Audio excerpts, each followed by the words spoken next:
I'm Matt, and I'm going to bring you into my orchard and talk about the peaches that I grow here in Guelph in Zone 5B. This is a Reliance peach, and I'll talk soon about a couple other cold hardy varieties that I grow. I just want to show you a couple things happening in the peach world. It's a very wet spring, which is a beautiful time for growing fruit trees and shrubs and many things. It's also a great time for fungal diseases.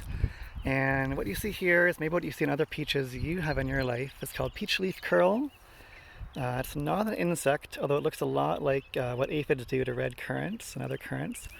There's nothing underneath there. It's a fungus called Tophrina deformans. It causes peach leaf curl. These leaves will probably fall off. The tree will be fine, and it can be treated in the fall with fungicides or left as is. This is my worst I've seen it this year because of the damp spring. And I'm not too worried about it. I will deal with it later and enjoy the peaches for now. I have pruned it and trained it to be an open, relatively open canopy, so that means lots of sunlight gets in there, lots of airflow goes through, and which is helpful for disease control. It also, having an open structure really is helpful for spray effectiveness too, because I won't get too crowded and block my whatever I spray. Anyways, there's lots of fruit on it, as you can see, and it's just coloring up. It's really, really nice. I'm going to show you my next tree, Harrow Diamond, developed in Harrow, Ontario. See a little European garden snail. I just toss them off. If I had chickens, I'd give it to them, but I'll feed the snakes instead. I had lots of garter snakes in this lovely, lush ground cover. Anyways, besides peach leaf curl, what you see here is tons of fruit set. Lots and lots of fruit, which has just been a great year for growing things, as I said, including warm weather at pollination time. And we really don't need, as impressive as this is, we really don't need this many peaches. It's not, these branches would risk breaking if all these fruits grow to full size. And we just don't need that many fruits. They can be individually, they can be more numerous like this and individually smaller, or they can be a little fewer and individually bigger. And also less crowding means good or better spray coverage if I'm like foliar feeding or something like that.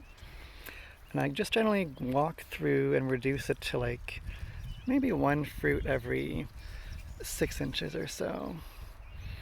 And it's a really nice chance just to get up close and personal with the trees.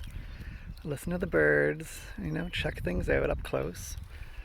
And it is, time consuming for commercial fruit growers, but on a small scale, it's well worth it. And at this stage, they can really just like twist off, and I'm left with a branch more like that level of crop load, as opposed to, totally laden. As impressive as it is. Anyways, Harrow Diamond, another beautiful cold hardy peach variety, grows wonderful peaches. And I'll show you one more, which is called Frost, another common one you may see in fruit tree catalogs. And this speaks to good genetics, or the importance of genetics in prevention and orchard selection and planning. This one, Frost, has no peach leaf curl at all. Just beautiful, healthy green foliage, kind of the way you want to see it. A little more crowded than I like. I could do some pruning this summer to thin it out a little bit. Anyways, healthy tissue, like healthy branches, healthy foliage, beautiful fruits coloring up, and a little bit of thinning here too.